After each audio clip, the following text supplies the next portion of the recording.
I didn't know that the personality change had kicked in. I had no idea. I couldn't see it.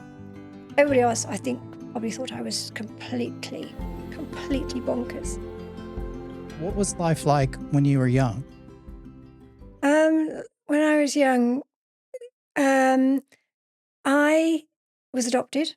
Okay. And so life was with my adopted brother, and we grew up with parents who were very stable, ordinary, etc. I didn't know, but I had a febrile convulsion as a baby, 10 months old. And what's that? It's where my mother later years told me that I got very hot, Okay. ended up in hospital and had a lumbar puncture, and that was the end of it. Okay. I didn't know, literally until I was in my late 40s, that I was living with uncontrolled epilepsy. Wow. So Okay. so my childhood, going back to that, was knowing that something wasn't quite right. Okay.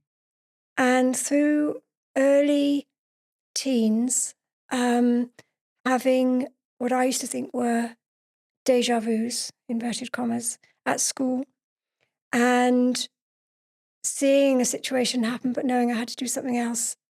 And that was an aura, and I didn't know that. My adopted mother, they didn't know. My father didn't know. And so I went through my childhood having seizures without knowing. And when I went through puberty, it got worse. It was related to hormones. So yeah, so my childhood was that was going on in the background. And as we mentioned when I met you, as soon as I was 16, I wanted to ride a motorbike. So I got my father helped me buy a little Honda Express Deluxe without the pedals. Right. Yes. I bought helmet. So that was important. it was really no important. pedals because you didn't need a moped. No. No one wanted to ride those. No. So when I was at school, I was 16 and I had it, and I had a big L plate stuck on the back, and it was bright orange. But yeah, so my childhood was sort of a little bit sort of up and down because I didn't know what was going on with my brain, and I didn't know I had scarring in my brain because of seizures. Right. Okay. So that's quite crucial. So yeah, I started riding a moped, and then at school, wasn't really academic, but I knew I enjoyed art and music, etc.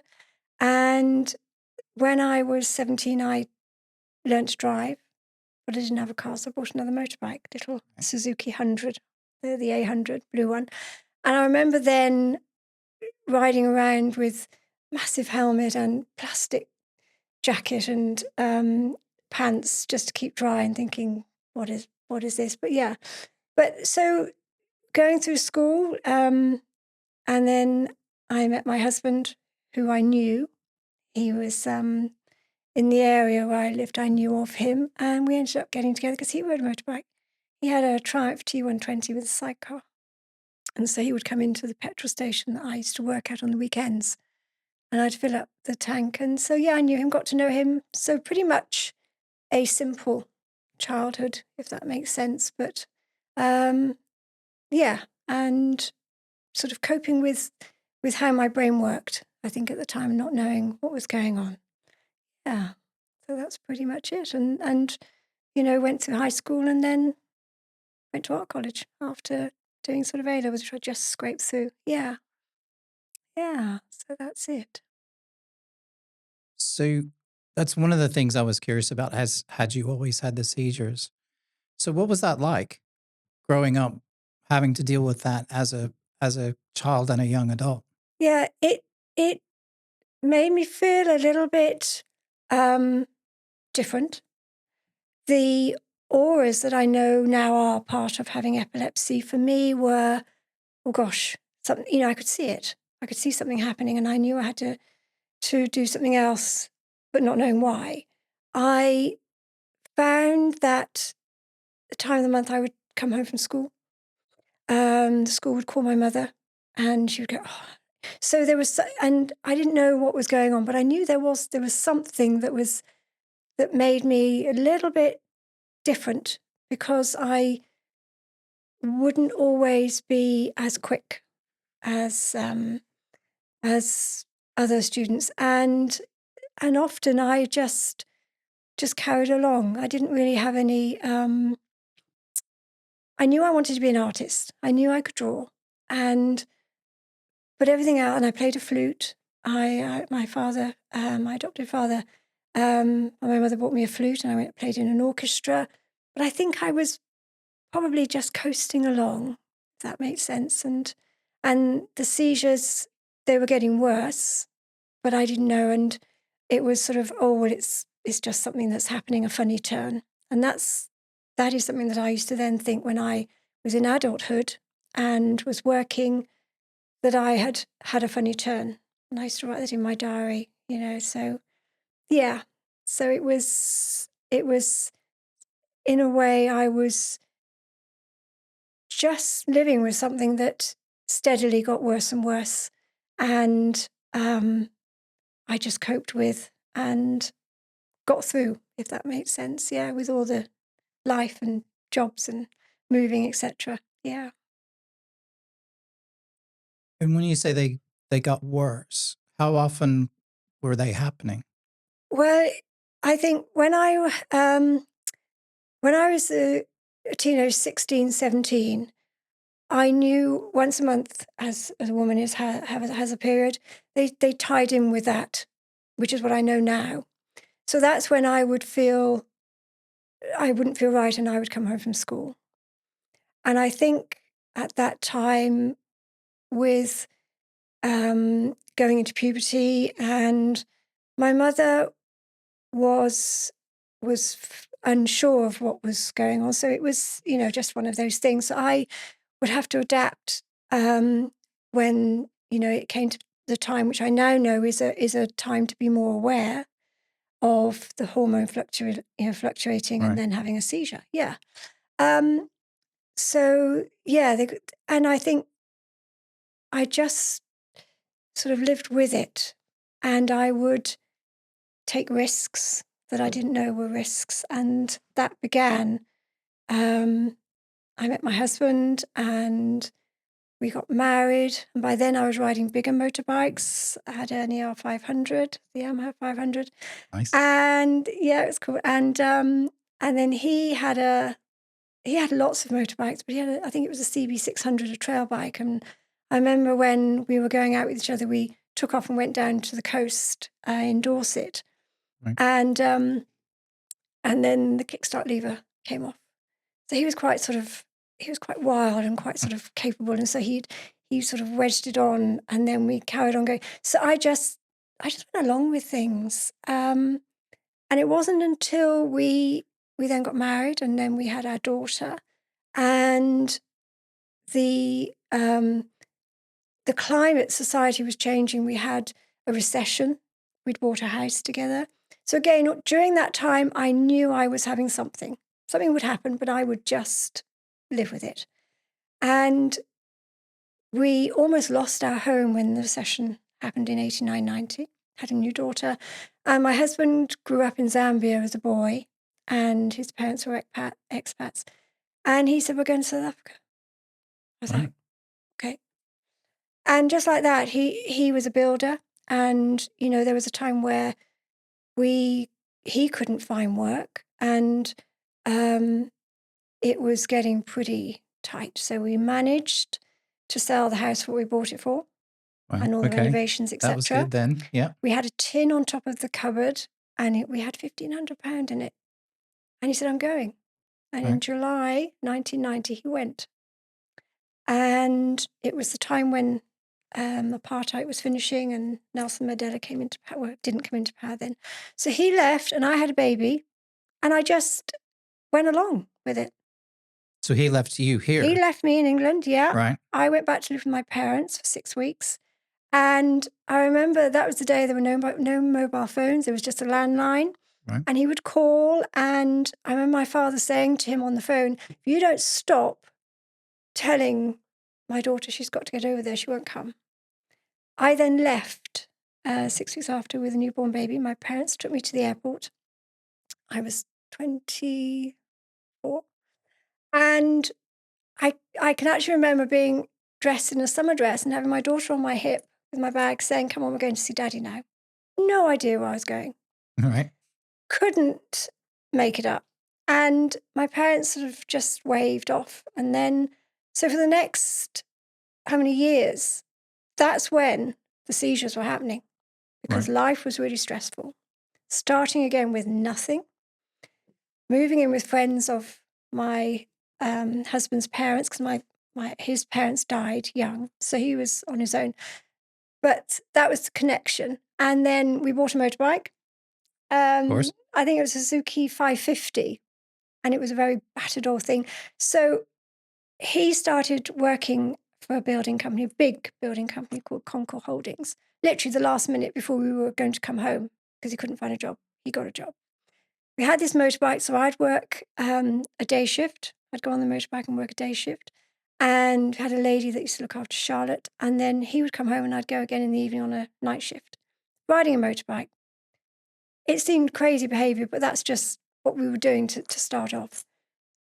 But I knew when we had established ourselves and when I got a job as well, and we'd got our permanent residency, the time of the month I used to wobble in the road. That's what I Right. used to call it. The seizures, the auras were happening a lot. But it wasn't something that stopped me from doing everyday stuff. I was just lucky that I didn't fall down. And lucky at that time that I didn't cause injury.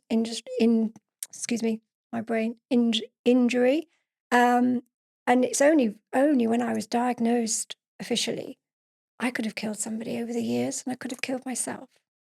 So it was a bit of a reckoning. But yeah, so the time in Africa was a time of growing up, doing crazy things. My husband was unfortunately diagnosed with cancer. And it was literally within 3 days. He was diagnosed on the Wednesday. On the Friday, he was having a kidney removed. He had a tumor on the left-hand side of his kidney, his left Wow. kidney. Yeah.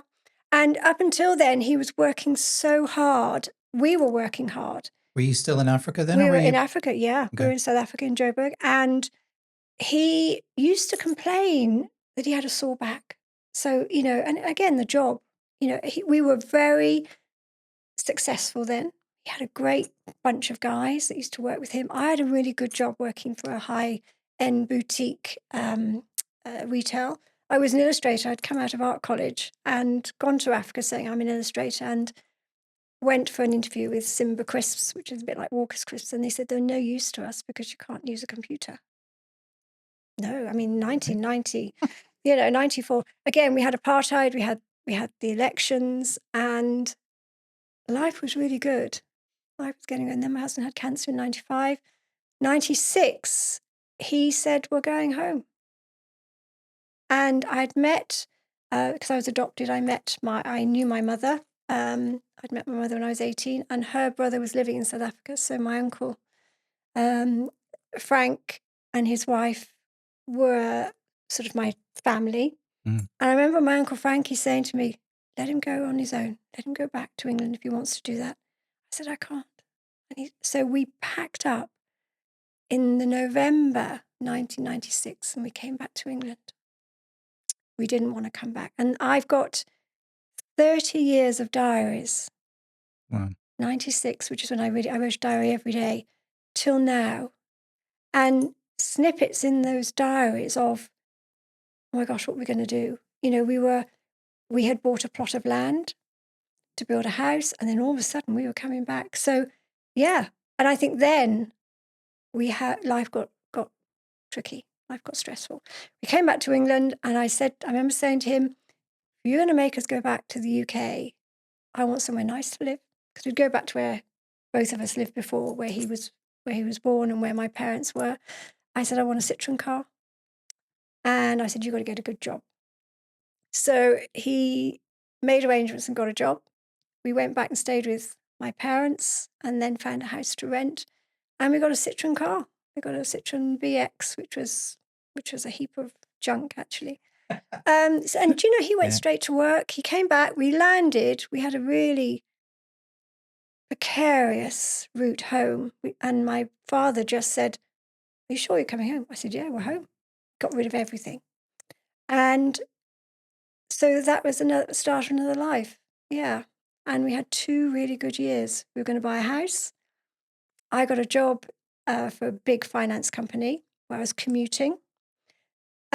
Charlotte had already had care in South Africa, as we do, so she went to preschool and she went after school.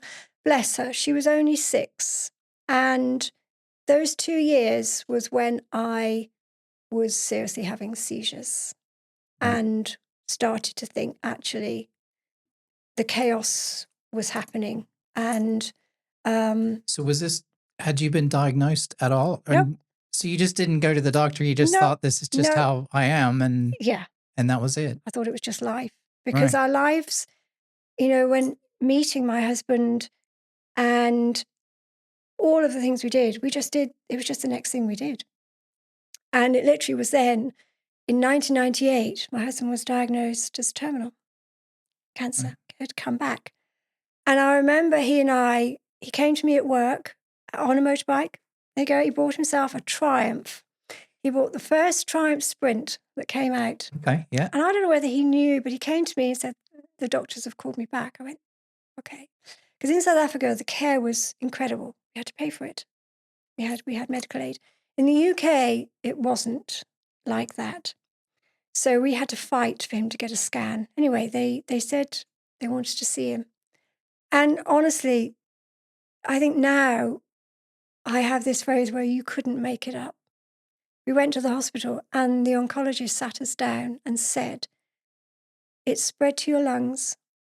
There isn't anything we can do. Go out and live your life. Only they had asked me first, I would have said, don't tell him. Right.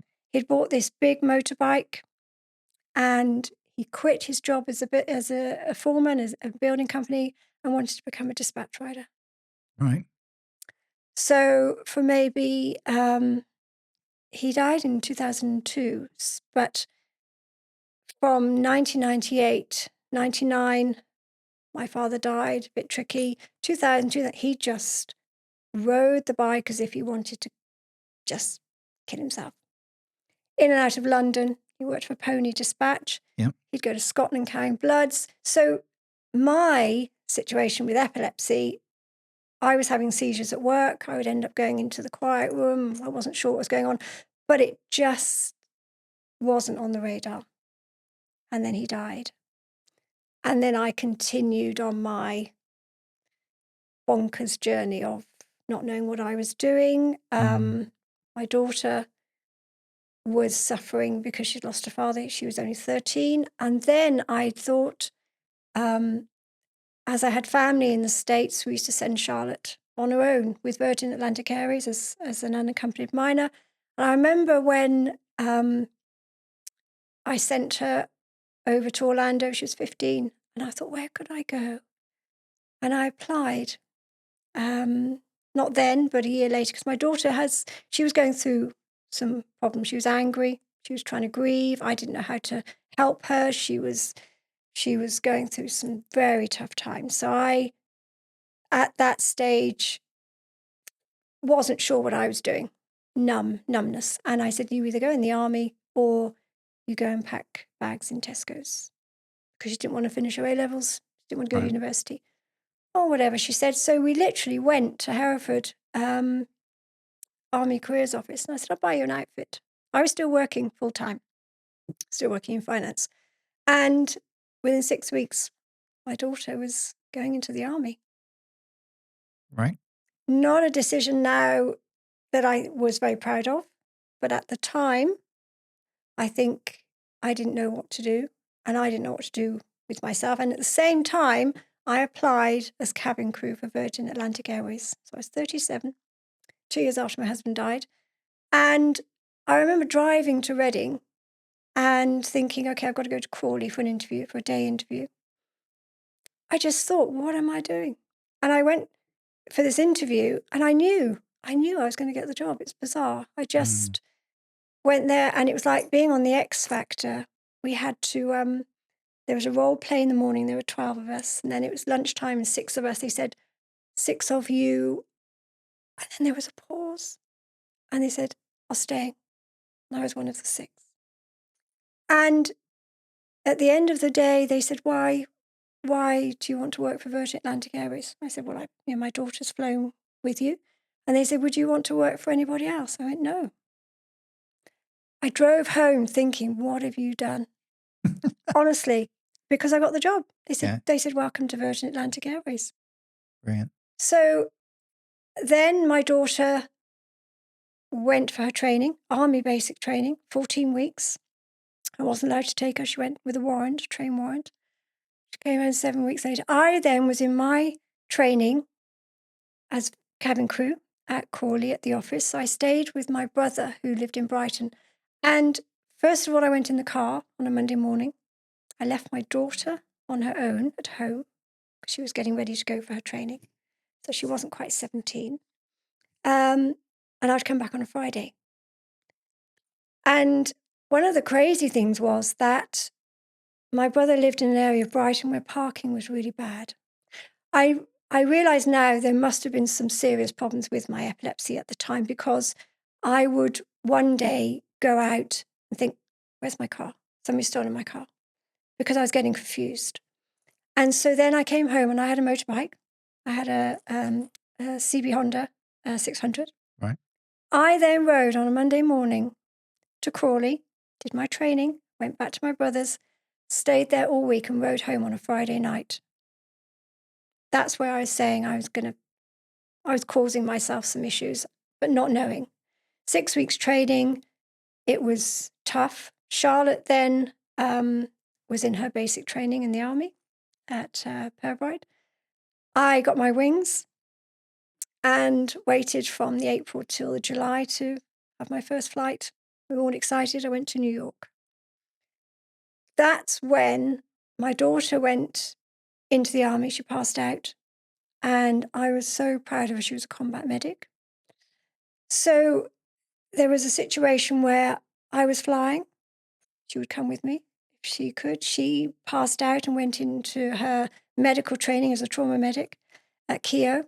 And I was having seizures. I was waking up for a flight and I would have a headache. I would have a wet pillow. I would think, okay. And I remember saying to my GP, please let me carry on. Okay.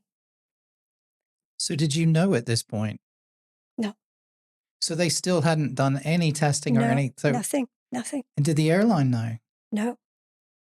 That's crazy. So It's you crazy, never yeah. had a seizure while you were flying? I was on my familiarization flight where you don't work your shift. Right. And I don't remember it, but I woke up. I'd fainted. Right. Because dehydration was a major thing. We had to drink, a litre of water every hour or so, because we were long haul only. Right. So New York was the shortest flight, 6 hours out. I should have known then, but I didn't. And nobody thought.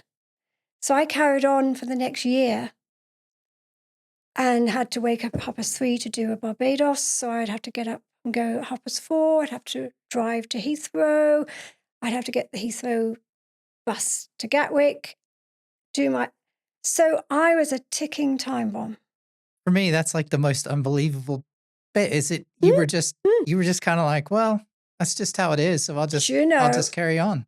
I mean, it's amazing that you did that, and it's amazing that nothing happened through all of that. Well, because you could have, I mean, particularly on a bike and everything. I guess looking back at it now, you're just kind of like, what was I thinking? But exactly, yeah. But I totally also understand how it was that was sort of business as usual, right? Yeah. So you're just kind of like, oh, well, I'll get on with it. Could you tell when a seizure was coming? Is that what the aura means? I don't know what aura is. Auras are yes, when you feel an absent seizures where it'll be 12 o'clock and then you'll think, gosh, that was 4. What happened?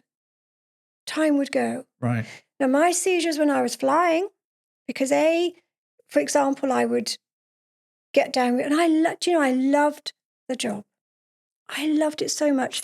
Interacting with passengers, I'd be absolutely shattered. And I now know that epilepsy, especially my type of epilepsy, you get tired.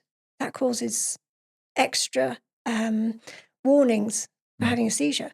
Well, I'd do in Orlando, and sometimes I'd go and see my uncle who lived in Orlando. I'd come home. I then probably wouldn't sleep for 36 hours. I'd get home, I'd drive home, and I would make sure everything, take all the clown outfit off, and then I think I'd have a fit. And it was only when I,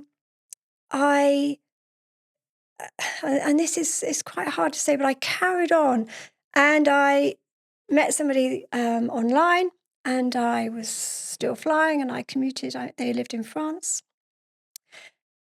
They told me I had a seizure, and they called a doctor, and I can't remember anything about it now, but I retired from working for Virgin Atlantic Airways classically at the right time, because I was going down a rabbit hole with not feeling right, because I moved to France. Right. So I moved to France. I didn't know, but again, it was a very unsettled time. And this is where I think now I was on a roller coaster ride of a potentially being a train crash. My daughter had transferred to the Royal Air Force. She wanted more clinical training, so she did her training again. I was completely out of the picture and just living day to day. And I remember coming back on a flight from France. I didn't work, but we were sort of running like a small holding, etc. And I came back and I was at Poitiers Airport, and I got a text message, because phones were, we had phones then. And I'd been dumped by text message by this guy. And I was coming home for my daughter's 21st birthday. And I went, okay. And I got back, and I went back, and he said, no, this can't go on. So all of a sudden, I didn't have a home in England. I had no home in France.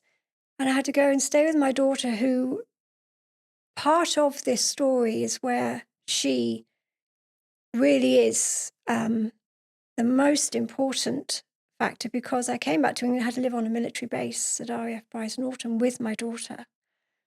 Still didn't know I had epilepsy, still having seizures, but she had to then take on this mother that had made another mistake. I was either allowed on base or off base. I wasn't allowed to wander around on my own. There are certain passes, but I did. Right. And I thought, right, what am I going to do now? So my daughter was trying to do her job. And I remember saying to myself, okay, you can do this. And I saw Lady magazine, and there was a position going for free accommodation in Oxfordshire, because that's where Brize Norton is, in lieu of a few hours housework and looking after the dog. Now, I had dogs in France, Irish Wolfhounds, so I applied for this position. And my daughter said, what are you doing? So I got an interview, and I made my daughter wear her number 2 uniform. Number 1, sorry, number 2. Come with me to, it was like a millionaire's row, and it was Lord and Lady Newton. Okay. My daughter was immaculate. I was just, it couldn't be more bonkers, really. But they said, yes, this is our dog, Bryn, look after our dog. A little bit of housework. It was a beautiful mansion with lovely grounds. And he said they wanted references from everywhere, which I could give at the time, and my daughter. And I remember him saying to me, he said, Rebecca, he said, I need references because you could wipe me out. And I said, yes, Lord Newton. I said, but you could also lock me in a cupboard. And I moved in. I didn't have to do anything apart from look after the dog. And then I could settle. My daughter, I think, was relieved.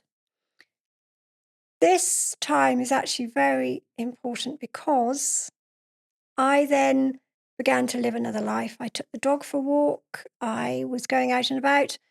And then friends of Lord and Lady Newton wanted someone to look after their dogs. They had 2 dogs.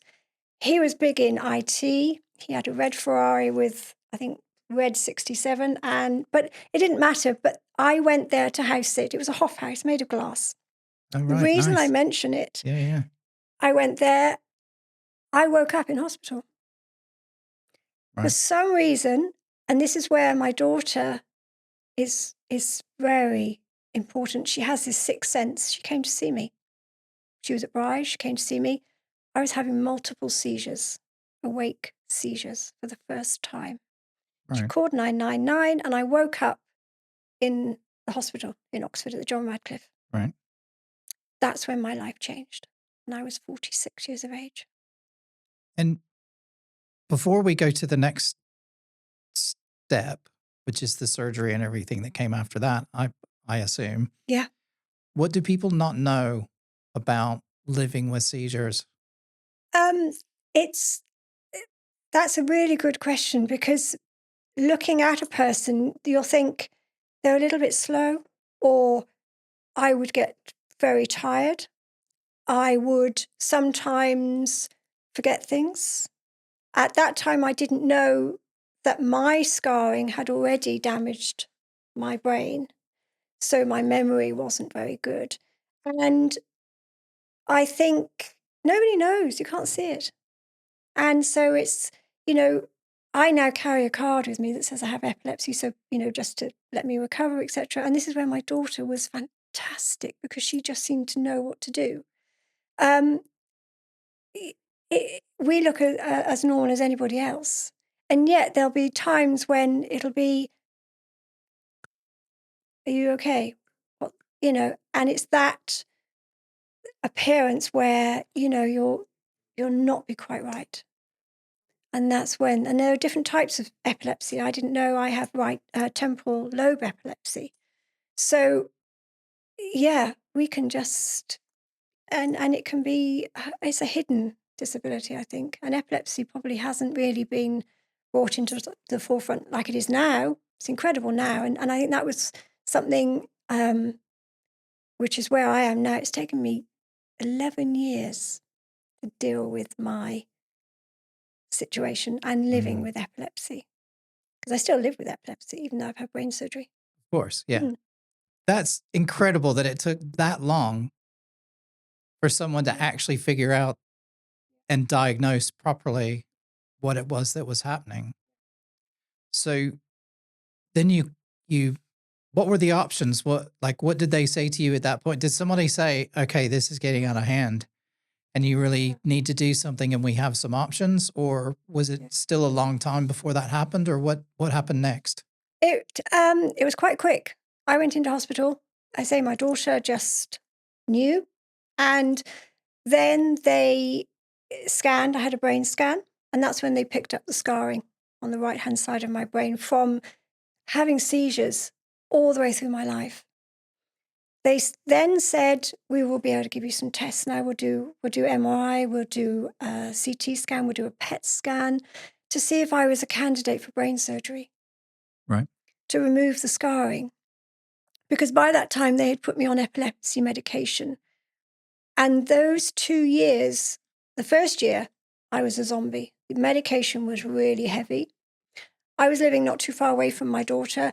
My landlord and my employer knew, they were very good. I was just living with them still. And the journey began of being a candidate for brain surgery. And it took 2 years. Those 2 years were a bit of a blur. I Right. just remember not feeling very, very well at all. And I think in the background, my daughter, bless her, was the one that was doing her job, but just being there, because I was successful. And in 2014, the my neurology department, they said, yes, we'll now operate. You're going to have a right-hand side craniotomy. I was just going along. By that time, I was just numb. I didn't know who I was or what I was doing. So You were still looking after the dogs and you were able to yeah, do still that. looking after the So that dog. I was was fine. just, Yeah. yeah, in no man's land.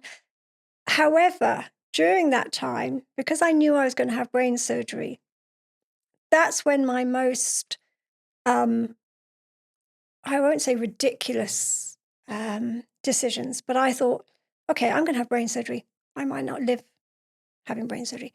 So my daughter was a trauma medic. She was based at RS Bryce Norton. I would go to a motorbike dealer and I would hire a motorbike and I'd go and see her at Weston on the Green, which is where she was a medic for the paratroopers. Right. And she'd go, "Mother, you want a motorbike?" I was going, "Yep."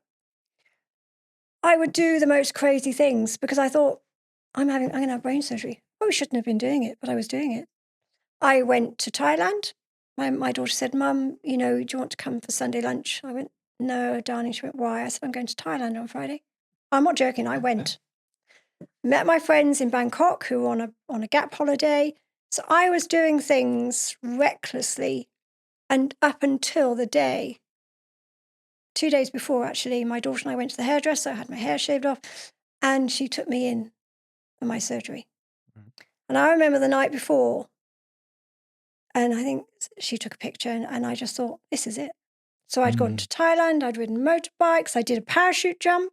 Right. I went to Weston on the Green, and one of her trainers was doing a parachute jump. I said, "Can I do one?" And they went, "Yeah." I went, "How long's the training?" He went, 15 minutes.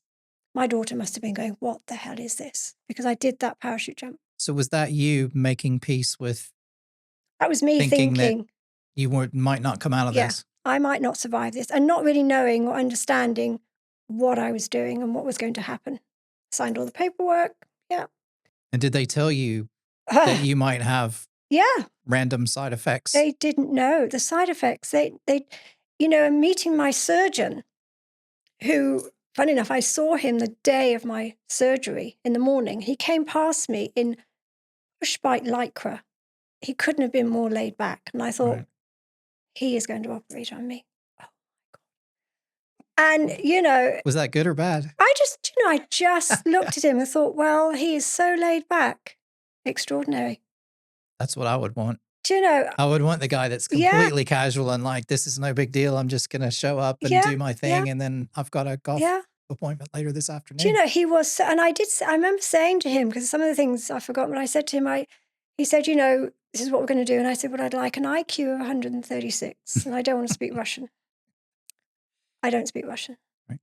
So I remember that. I don't remember, actually, although it's a bit blurred. I had my brain surgery. My daughter was there.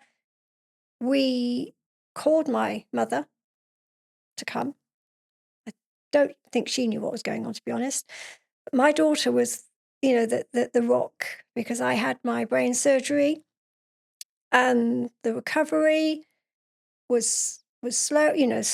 And she took me back home. I had a month of literally doing nothing because they don't. Were you awake or asleep for the surgery?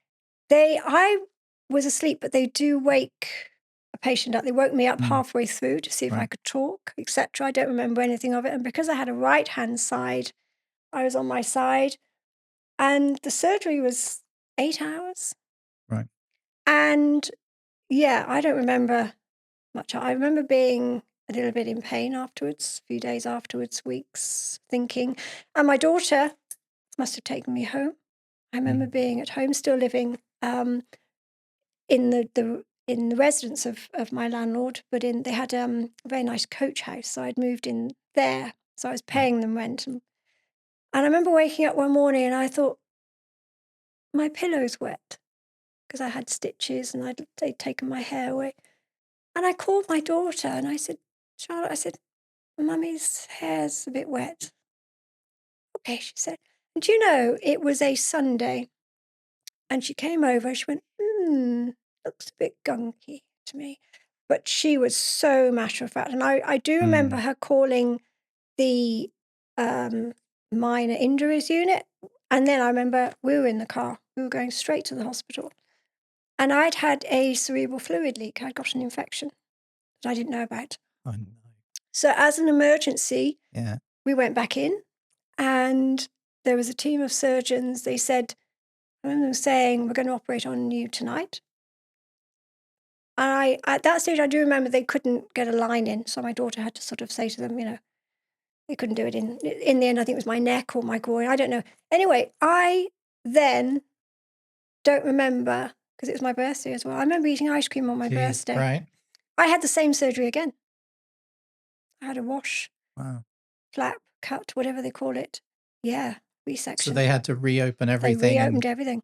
Yeah, and go back, yeah. That's when it wasn't very nice. right?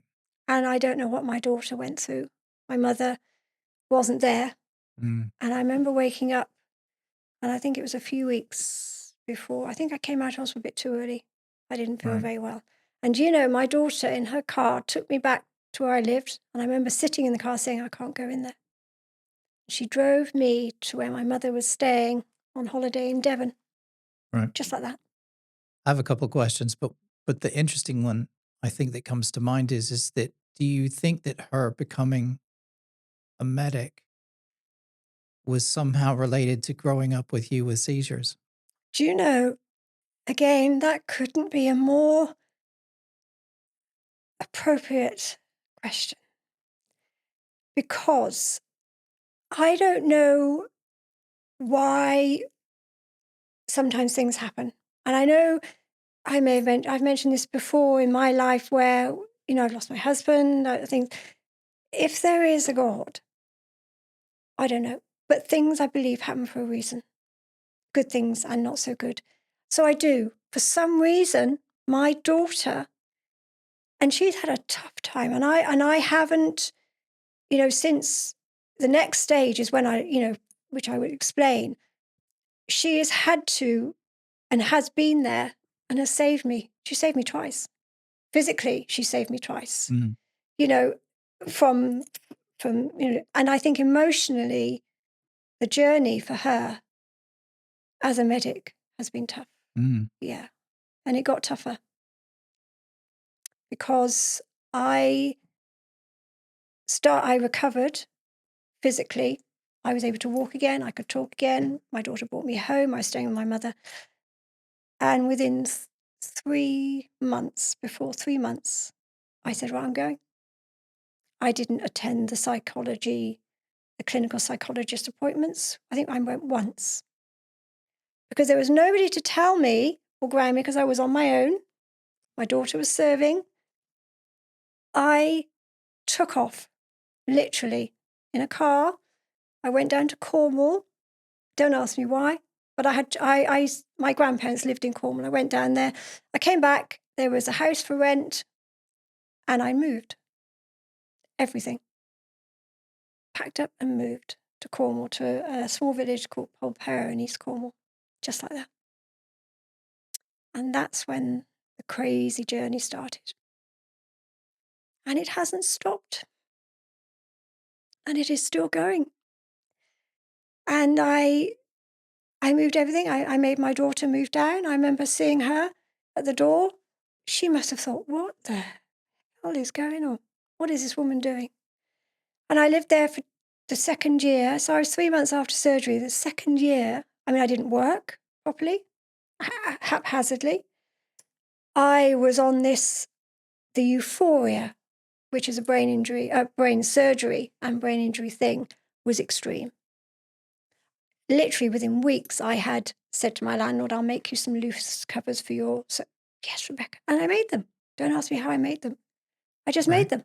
And also, I had got to know the National Brain Appeal. So I was drawing. But I took off. I took off to Cornwall.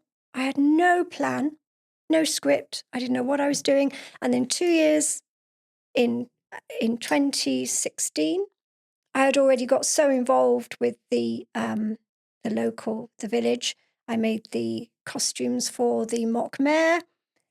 I didn't know that the personality change had kicked in. I had no idea. I couldn't see it. Yeah. Everybody else, I think, probably thought I was completely bonkers.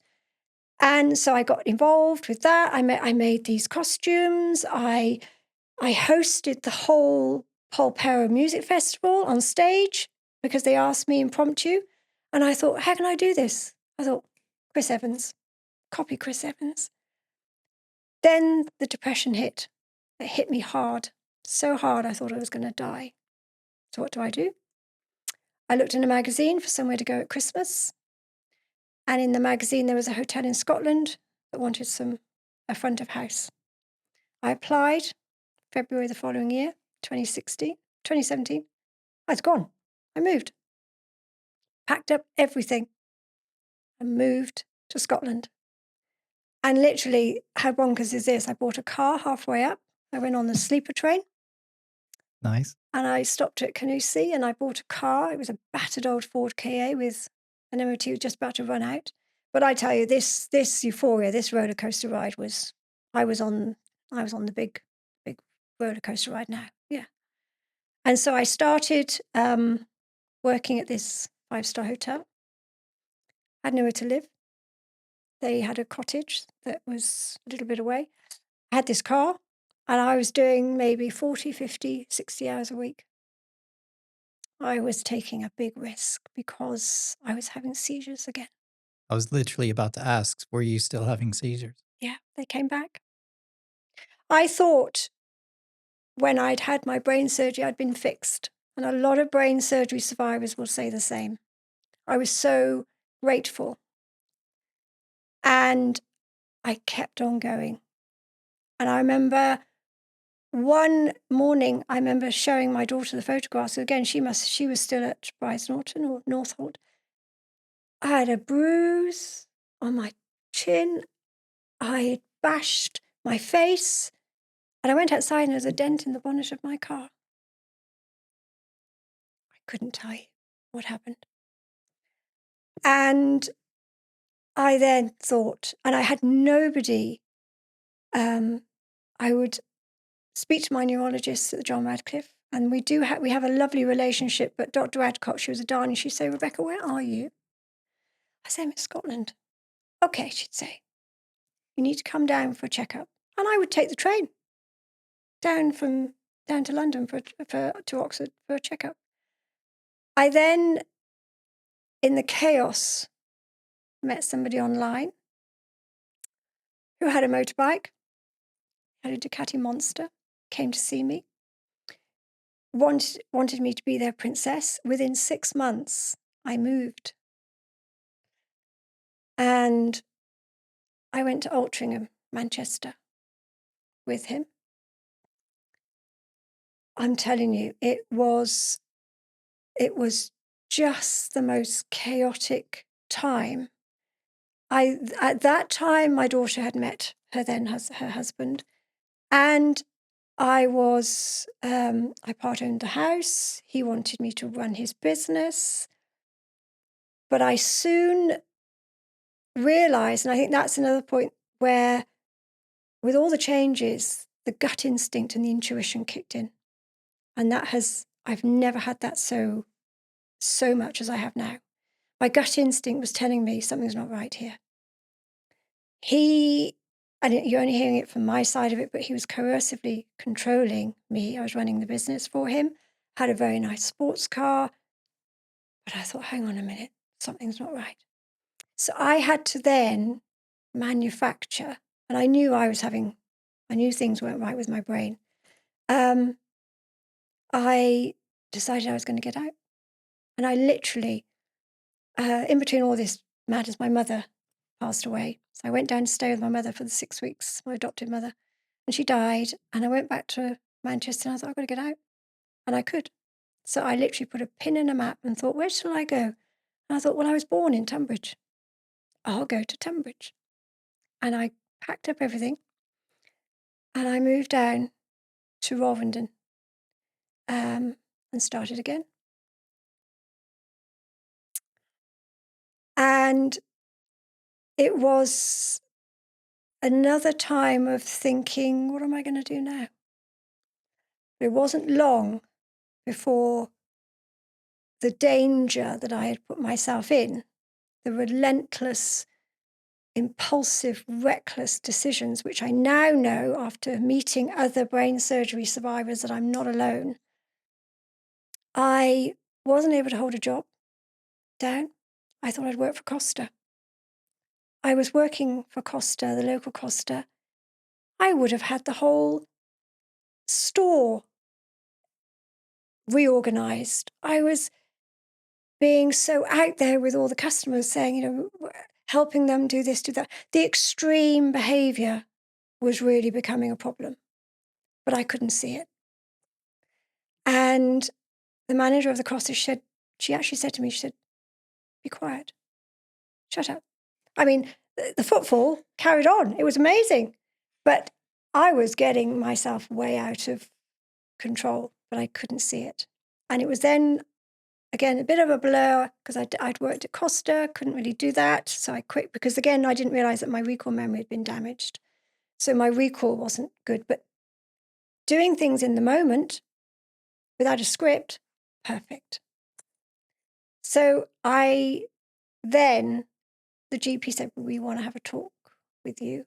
I went, "Okay." And I'd also, this property that I had, I wanted to redesign. It wasn't mine, but I invested thousands of pounds because I could, because I'd inherited some money on making it quiet. And I realized then there were things that weren't right with my personality. I was becoming sensitive to noise. I was forgetting things. I was getting away with behaving quite outrageously. And the GP said, "There's something wrong." And they put me forwards for a brain injury charity called Headway, which became Brains Matter. And the most loveliest woman came into my life in 2019 from Brains Matter called Sarah, who is still in my life, but she's now retired.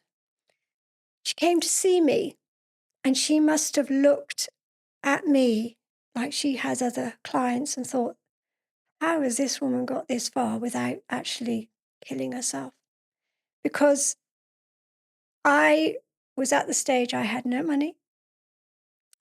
I spent all the money and given it away. Impulsive behavior. I was drawing. I had no food in the fridge. I had made this beautiful home. And she came to me and she looked at me and she went, "Okay, how are you managing?" I had no idea. But you know, it didn't bother me because I didn't think anymore. The next time she came to me, she bought me a tin of beans, whatever. You know, I was thinking, why are you doing that? I had created a beautiful garden. I'd spent £15,000 on this property. And she went, "Okay." So she came into my life once a week, trying to ground me, pulling the brakes on this racing car. So drawing, that was my vocation. I got a job working in a school where I could work in the moment. I blagged my way through, and I started to realize when some of my students, I looked after boarding students, I did arts and activities with them. And one student, I would say, call them their name, and then about 10 minutes later, I'd say, "What's your name?" They'd go, "Miss, you saw me 10 minutes ago. Something wasn't right. Mm. Something was happening."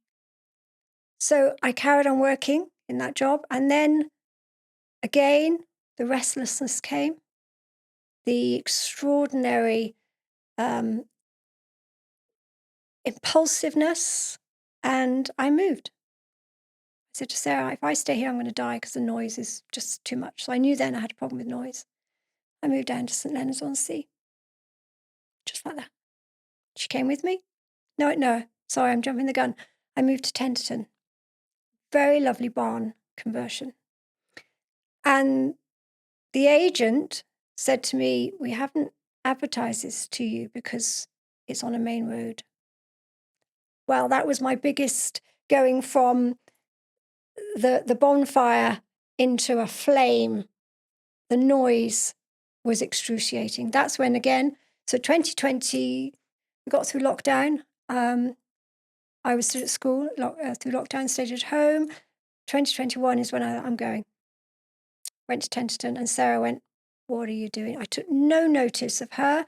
I took no notice of the letting agent.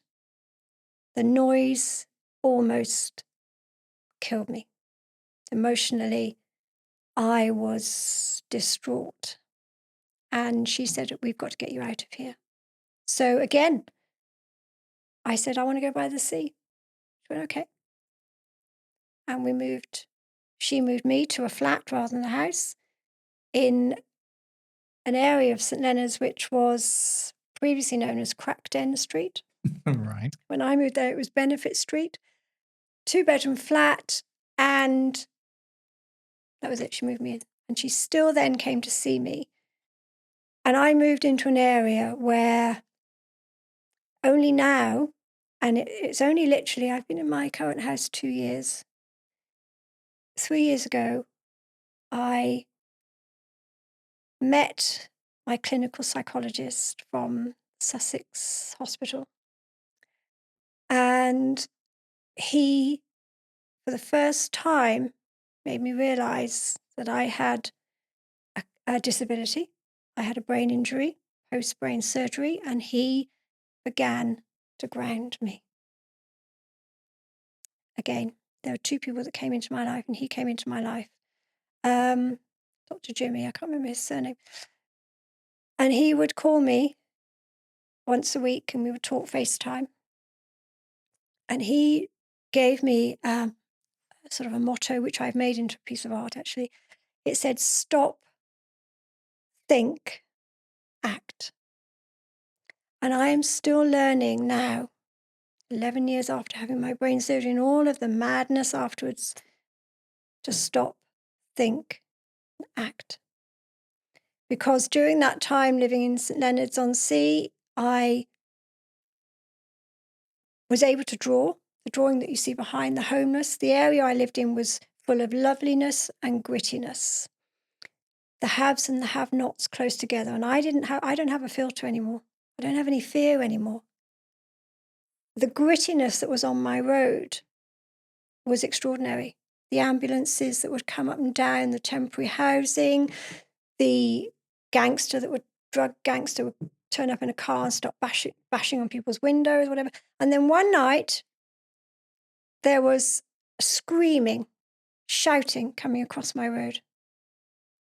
Honestly, as if somebody was in serious, and I could hear it. I was the second floor up, so I could hear it, and I could see somebody was behind a high wall, but they were screaming. I go out. I'm this side of the road. I say, you okay? And they said, I can't hear. I said, you all right? Because I'd got to know the homeless community, again, because I just talked to anybody. I went across the road. He said, come across the road. I can't hear you. I did. I said, where are you staying? Have you got somewhere to stay?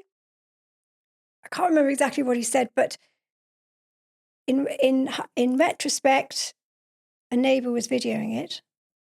Thank goodness, because this person was high on crack.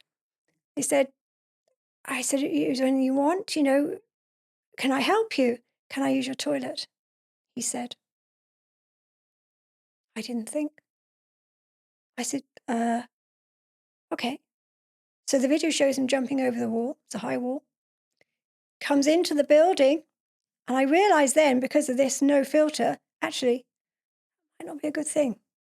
So I then knocked on my neighbour's door downstairs and said, this gentleman would like to use the toilet.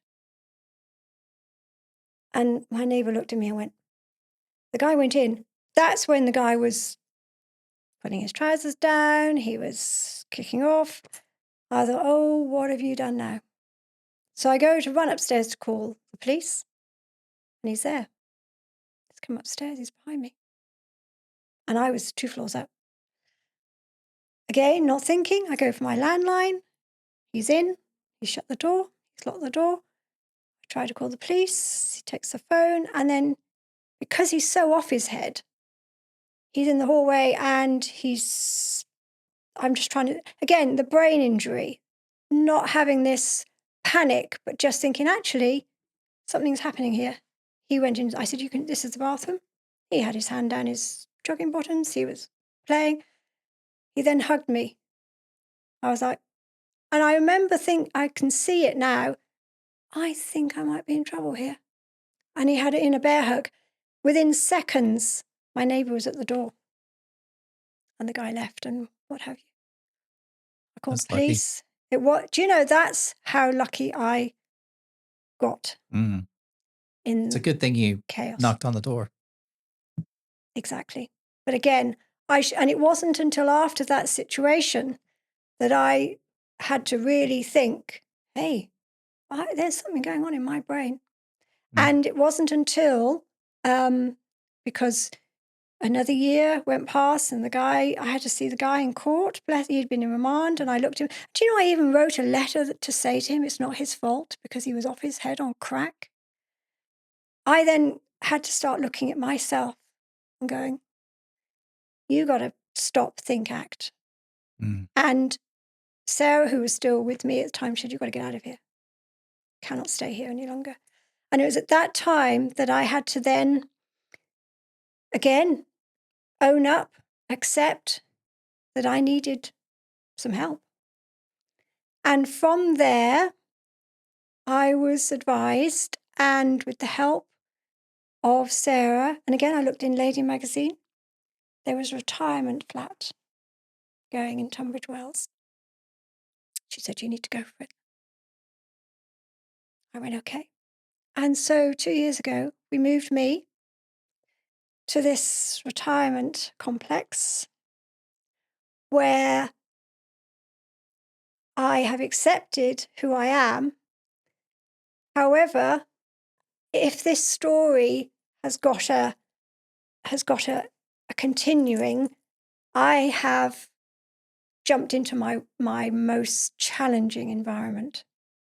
And this is where now it has started to cost me. My personality and my seizures are at their worst. And if I don't do something now, I will die. And so the drawing has become huge. The words, because my escape is to get away from where I'm living and sit down and I write every day. And the words are my ticket out, because I finally realized after all these years that where I am is because of not accepting and dealing with who I have become. And my neurologist said recently, again, 11 years on, she said, when the brain is exposed to air gets into the brain. She's right. Because I have to be very careful, and I am more aware than ever of making mistakes but getting myself into trouble. However, there isn't a happy ending yet, because if I stay where I am, although it's creating wonderful work, and it's now giving me a timeline of when I'm 60 next year to move, but I'm doing it without that impulsivity. But there has to be something out of all this chaos, the positiveness. I've got to have a purpose to get out of there. And that's where all of my poems and drawings have continued.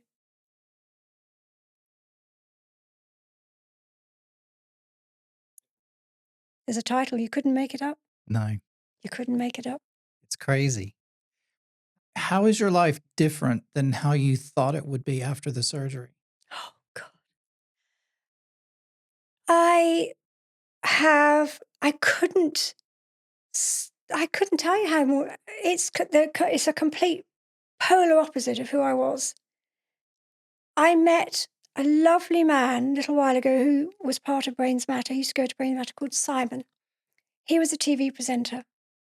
He was living his life. He had a catastrophic brain injury, had an accident. He is a mirror image of me.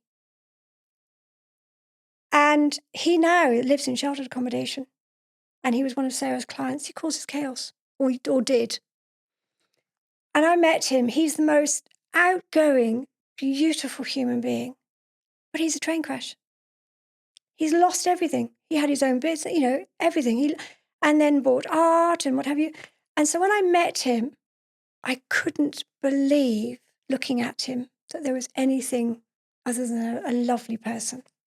So I am that person. I am not me. And through the National Brain Appeal and doing the Letter in Mind exhibition, I met a lovely lady called Lisa Upton, who'd had awake brain surgery 2 years after me, down through the centre of her head. She has a husband and children. When she had her brain surgery, she literally wanted to change the world. But she had a husband to ground her a bit. She worked high up in banking. She couldn't do that. She couldn't concentrate. And that's the thing. Concentrating can be a bit tricky. She now has a wonderful program called Euphrенity, and she did TED Talks, and I went to one of her talks when I was in Manchester. And I saw her stand there talking about the recovery after having brain surgery and how it changes a person. And without her knowing, her mother had brought her sister along and a friend. And they stood up, and Lisa wasn't prepared for that. And her mother said to her, "I don't know my daughter anymore. She's a different person." And Lisa was like, and then her sister said, "My sister's a teenager again." And there are times when my daughter over the years has said, "Mother, why do you keep using your brain injury as your narrative?" But you know, something happened. And even though I've got an intuition, I've got a gut instinct, don't tell me how that's happened, and don't tell me how I create these, or don't tell me how these words happen, but something massively changed. And it's only by meeting Simon and all his stuff-ups that I've realised I've made some serious stuff-ups. But I'm still here, but I think I finally learnt my lesson. But yeah, I am, that person before brain surgery is not the same person I am now. And it's a lot to live with it sometimes. Which comes out in what I write now, I think, the poetry. Yeah. Yeah. Couldn't make it up. Are you okay with the person you are now? Oh.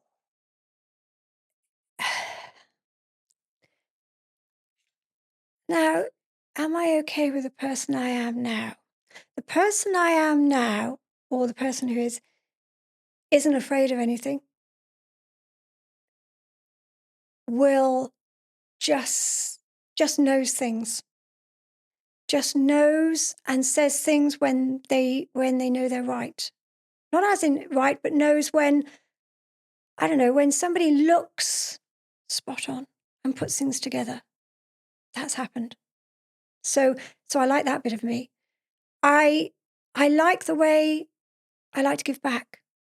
And I've given back when I haven't had a penny. And my brain injury lady used to say to me, "You've just given that person £10, haven't you?" I was going, "Yep." "Have you got £10? Nope." So, and I like that sign of me that has got the empathy, although I care, but I don't care because that emotion's gone. And I've written one piece actually, which might bring all of the information I've given you together, because I had a birthday and I took myself out to a restaurant, and during that time I wrote a poem when I was having my meal. That pretty much sums me up. Is It's this the there. When I'm 90 or No, a different one? yeah, it is the one which isn't always easy to read, but it's another day. There we go. Another day in my crazy world. I don't drive, I walk. I take the bus and I talk to a stranger sitting next to me. A new face to gaze into their eyes, a new smile to remember, or not.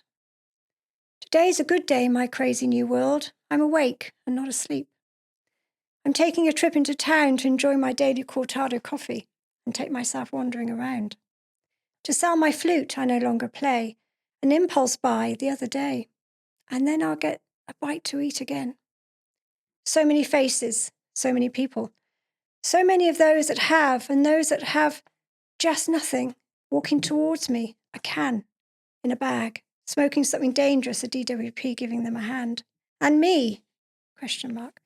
Living on fresh air. Yes, really. Looking like a proper Lady Dolly, all dressed up, boutique clothing, and oh yes, designer style, makeup done, and funky hair. It's just a mirage, a show for everyone to see, an act to face the crowds, the daily 24 hours. Slowly in the mornings, no money, not again. Why? Surely it will be better soon, one day please, when my brain is clear. I'll tell God, if there is one. He's a miserable and selfish SOB. If there is a God, I wonder, when I have 50 pence left in my bank and a tin of chickpeas in my cupboard and one banana, and a box of cereal and a pint of milk slightly sour. Life with an injury, an unexpected change. After 2 brain surgery operations, opening my head has changed the way my brain works, my thinking and my way of being. My head hurts. Who am I now? Crazy. I feel a different person, an imposter in my body, a zombie in a costume who looks a lot like me. From day to day, what an adventure, a dangerous liaison with the rational of life. And how to remember what happened 5 minutes ago. Then it comes back so clear to me. And then off the moment goes again. Bugger, bugger. How will it end in my crazy and mad world of living life like a racing car drive at 100 miles an hour? I jump in and out and scream and shout and feel so sleepy I could stay in bed all day. How's that, hey? I walk a lot, I smile a lot, and feel the need to give all my money away. To the homeless and anyone else I know, when I have some cash, of course. Why is that? Who can say? I just don't know. And what a phrase to say out loud. I just don't know. I have emotion, don't we all? I can care for a cat and say hello to a dog and feel butterflies for a sexy man I'd really like to snog. A natural relationship is another bumbling muddle. I feel no emotion, no connection. I cannot remember, after each day, seeing a face, touching a body and the feeling of love. It just isn't there, just isn't fair. Art is my thing. I can draw so well, and it's therapy. To feel peace away from reality, from hunger and money and noise and the everyday being. Where does it come from to paint and scribble and the rhyming words from inside my brain without thinking? I can't say how or why it works. It's a wonderful way to talk, to sit and watch, to express myself with words, and it's new and beautiful. And here I am showing you a bit about my new self. The words flow, my head is full of pictures and colour. And I love giving back in illustration and drawing, my stick people, with rhyming poems, oh what a whack. How and why, and I don't know, is the only way for me now. Where it comes from, it's in my brain, the trauma, the surgery operations, the injury, whatever. I'm me, and it's how it's going to be, maybe forever. Written whilst eating my birthday supper in a restaurant between 6 and 9 p.m. June 2023. Pretty much sums it up. Amazing. It's beautiful. And that's really what I'd like to now put together, to finally accept and manage and share my journey of epilepsy and brain surgery and recovery. And how has the art factored into that? Because one of the questions that I had before we started talking was, had you always been an artist, or was this something that developed afterwards? But it sounds like you always had that. So you've always been an illustrator and you've always had that skill, a natural skill for that. But it sounds like, has that been almost therapy for you after the surgeries, or is that even a more recent thing?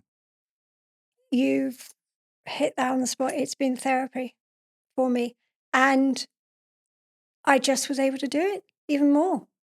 The poetry, again, years ago, but I've sort of jumped into different careers, but I've always drawn, and I've managed to embarrass my daughter when she was in the forces with rhyming poetry and, and sending her parcels, which she had to open in front of her sergeant. And she said, "Mother, do not send me any more poems and action man dressed up." I said, "Why is that, Donnie? Completely inappropriate." So yeah, But art has become my therapy even more. And I can literally every day, and I can sit out and about and something will come. The words will come. The crazy words will come. And they'll rhyme, but they'll mean something. So it is it's my therapy. And the drawing, when I'm in the right place, the drawing, literally sitting in the station. I was sitting in the station, the train station, because I'm not as impulsive as I used to be. I have now taken myself away on a train just to go and sit at St Pancras station. And my brain injury lady would call me and say, "Where are you?" "I'm in St Pancras." "Why are you there?" "I don't know. Just thought I'd get on a train." But now, when I go, I take myself off down to St Leonard's still, even though I won't go back. And that's the other thing, I will never go back.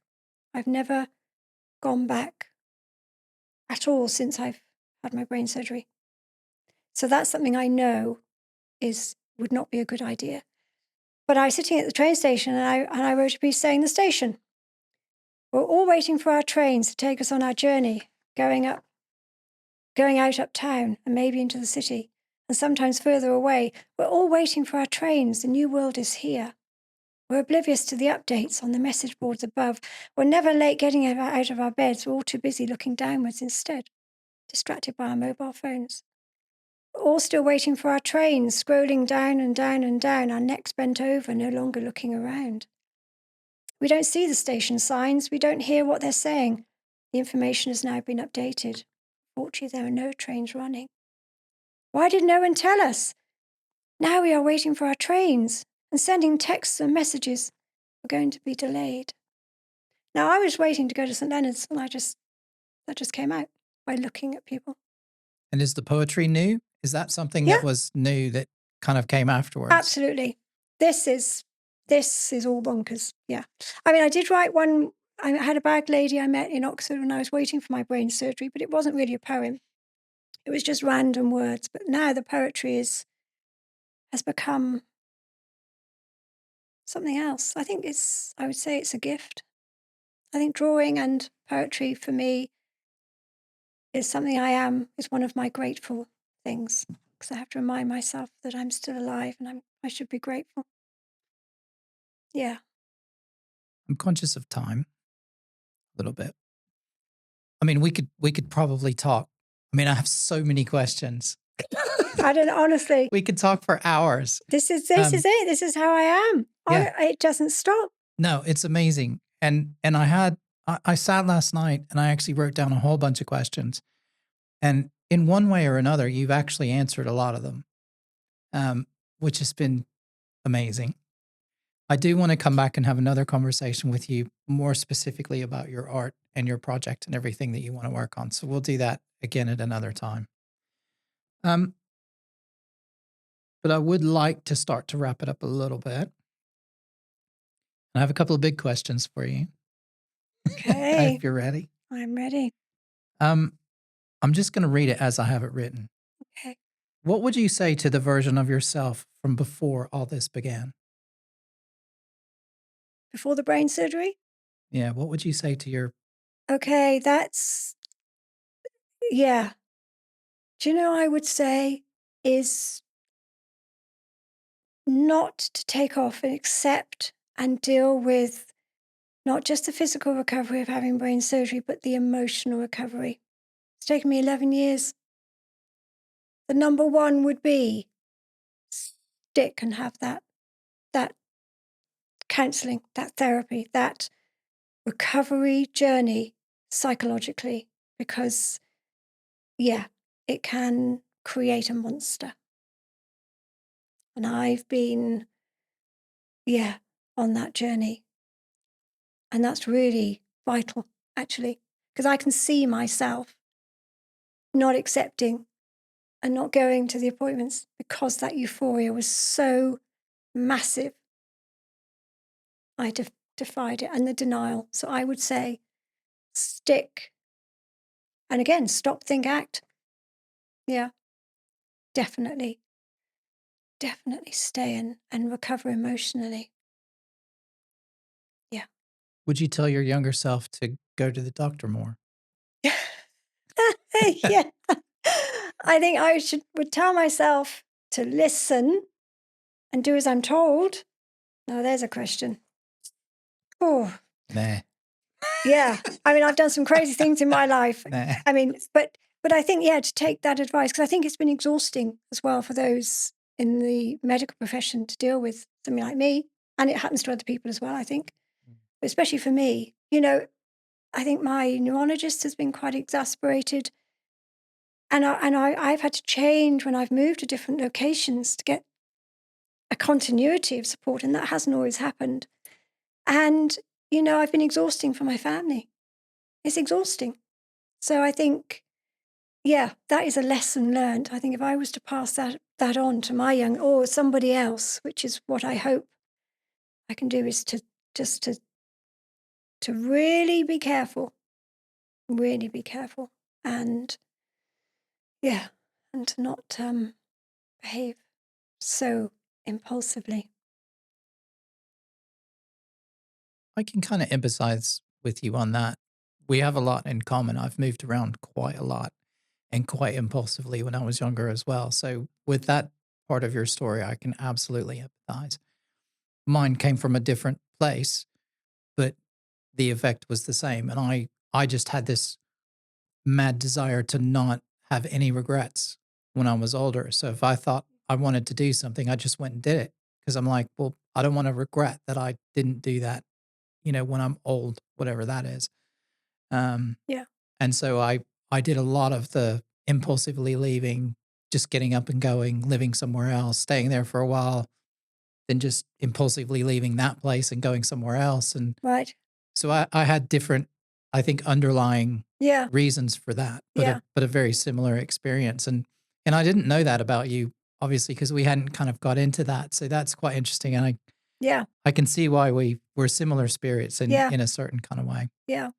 Um, okay. So before we get on, I do want to talk about the art exhibit and some other stuff that's like practical coming up in the next couple of weeks. But before we do that, last question. So if somebody listening is going through their own version of this, what would you want to say to them? Um, what would I want to say to them? I would say that every day is a surprise.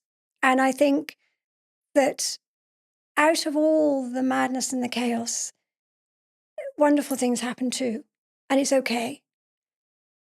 But it's to be cautious.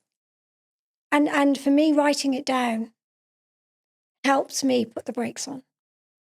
So I think if somebody else is going through, and again, I think it's to be open up to the support that is there but may not be visible. And that's sometimes a bit of a contradiction because, you've had a surgery or you've got a new way of being and you just want to go and live with it. Like you said, like you do. You want to live in the moment. I live in the moment now.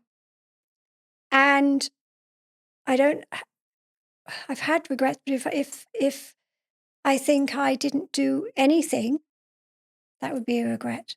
But I have to be careful. And I think it would be a good bit of advice to be careful. But it's going to be okay because I've gone through some pretty mad moments, Mm, and I'm still here. And again, I mean, I sometimes will write, "How's it going to work out?" But I know it will. I didn't think I was going to be here today after getting to know you. I didn't think that there is a possibility of putting all of the work. There are 20 pieces of work and poems together to actually explain it. So I think I would, yeah. Did you say to me when you came in that you let one of your friends know where you were, so in case we locked you in a closet that they would know? Do you know, this is it. I love it. It's Yeah, great. yeah. That's what and it's a weird, I thought, I promise we won't lock you in the no, but I thought, I literally at the last minute, Mm, and I thought, I'm going to let somebody know because before I haven't let anybody know. mm, I've just done these, yeah. yeah. And I have an insatiable appetite to still do things that I know I shouldn't be doing. That takes a lot of stop, think, act. Yeah. It kind of keeps you young at the same time, doesn't it? Well, and I think you're right. And I mean, I don't want to keep, we're closing down now, but I think one of the last pieces of where I'm living now is something that is going to keep me going whilst I move, because I don't want to keep your time, but there's just one thing that I've put down. Okay, I think I read this out to you. This is where I'm living now. Again, the words just came. When I'm 90, maybe I'll come back here when I'm 90 to live in a retirement flat, 4 small rooms, a 1-bedroom shack, no pets allowed, no feeding birds, not even a rat. Maybe I'll fit in when I'm 90, when I can't see without my glasses, when I can't hear my TV and I'm as deaf as a post. Maybe I'll return when I'm 90 to where I was born but never lived, with my walking stick and an umbrella ready, my plastic rain hat and my shopping trolley. Maybe I'll die before I'm 90 and never have to come back. To live in a home where the elderly get angry and the angry get elderly. Maybe I won't come back, even when I'm 90. Fingers crossed. I love that one. Yeah, you read that one to me the other day. Yeah, I love it. that. I think that keeps me going, keeps me young. Yeah. So, the charity that you work with does an annual auction, sort of art exhibit. Art exhibition Yep. for charity to raise money for the National Brain Appeal, but also includes lots of people that not just live with neurological conditions, but it's open to all those that support the National Brain Appeal, our celebrities, our TV people, our actors, actresses, all sorts of people. Yeah. So it's a wonderful exhibition. It draws a lot of people together, and it highlights the need for research for brain cancers, Parkinson's, MS, all of those other diseases. And it brings, and it's a lovely thing to do. I'm very proud to be part of it and have been since its inception, which was a year before my brain surgery. And what they do, what this exhibition is about, is everybody contributes an A5 piece of art. Is that right? Yes. And then they're put up for sale Yes. anonymously. Yes. So nobody knows. So you just go and buy the art that you like. Yeah. If you really enjoy a piece or whatever, you go and buy it. And then afterwards, they'll put the name of the artist up. Is that the way That's it works? correct. That's right. And each year it has a theme. I can't remember the themes, some of them. The Wonder of Colour was a theme. I can't remember. But this year the theme is Spring Forwards. And every piece is, I think now they'll accept an A4, but it's normally it's on an A5 envelope. No framing, and it's all placed around with the theme. Not allowed to sign it on the front to show who you are, but it's on the back. And for example, Polly Dunbar, wonderful author, Damien Hirst, J.K. Rowling, whoever will put something on the back maybe. And all the exhibits are auctioned. This year it's £85 per piece of art. And that person gets to have a piece of art that could be Damien Hirst. It could be Sir Stephen Fry, who always puts in a wonderful thing. It can be Andrew Marr. He had a stroke. He contributes. Anita Langdon, Stephen Langdon, her husband. It can be any. Yeah. So that's the idea, and it has become hugely successful. Where we started, when I first was aware of it, there were 200 exhibits at the Oxford Tower Gallery in South Bank. I was saying to Angus. Now, this year, I think there are 850 pieces of work. We're now at the Gallery Different in Soho on Percy Street. And it's a wonderful event to see and be part of. And there have been times in my post-brain surgery where I haven't been physically able to. I've always entered, but sometimes I haven't been able to go because my brain just was not. And a lot of people are like that, but so we have a VIP evening. Nobody's allowed to purchase anything. So that's the 23rd of March. So you get all your wonderful people and all the actors and TV people will come. I think we've got Nikki Chapman. she's had brain surgery. She's going to be there. And then the 24th this year, it's for 5 days. And all items are for sale. And then... I'll be there Tuesday. Oh, I'm fantastic. going to go on Tuesday, yeah. It would be amazing. I think you would be in for a treat. I think you would be surprised. And people's interpretation of the theme can be quite different. Mm. Yeah, it's wonderful. And I'm very proud. And it's been therapy for me to be part of it. Yeah. It's great. So I look forward to Amazing. going. Yep. Well, for those of you who are listening only, if you want to go to the YouTube channel, if you just search for Life by Misadventure podcast on YouTube, you should be able to find it. And I'll do some images either throughout the episode or maybe at the end of the episode. I'll do some of the examples of your work, if that's okay, if you let me do that. Of course. And yeah. And then I'll put some links in the show notes and everything about the exhibit. So the exhibit is, I think the VIP evening is on Monday, the 23rd of March, 2026, just to give people some reference of when this is. And then the next 5 days through the weekend, it's open to the public. But then the art, can you purchase it at the gallery or do you need to purchase it all on the website? Both. For the launch, there'll be a queue of people. Mm. It'll go. I mean, the gallery different on Percy Street, but it is still long. It'll be around the corner. And yes, you can purchase online the day of the launch, right? And then again on in person when you go and have a look. And yeah, you just write your name down, you contribute, and yeah, and then when the exhibition has finished, you'll receive your piece of work in a beautiful envelope. Yeah, it's a treasure. And I was lucky to have Polly Dunbar's some years ago. I didn't know it was hers at the time, but she wrote the most beautiful message on the back.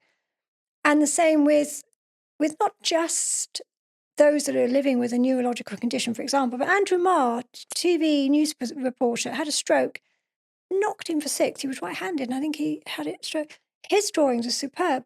Nobody will know whose his are, but you'll be surprised because you'll get to know everybody's entries, but you won't know who they are until it's done. Until it's done, yeah. And then it all goes live, and it's on the website. It'll be on Instagram and all the other portals, social media. Yeah. So the National Brain Pool will then expose everybody's work and how much they've raised, which is an incredible amount of money. Amazing. Yeah. Thank you very much for your time and telling your story today, because I know you haven't told it to anyone else. And so I feel like a huge sense of responsibility to let you get the story out. And I definitely want to have you back again. And then maybe as we work more towards your private exhibition that you want to do, we'll come back and maybe talk a little bit more about that. But again, thank you very much for your time. I really appreciate it. And thank you too. It's been emotional, but thank you, and watch this space. 2027. All right. Bye-bye.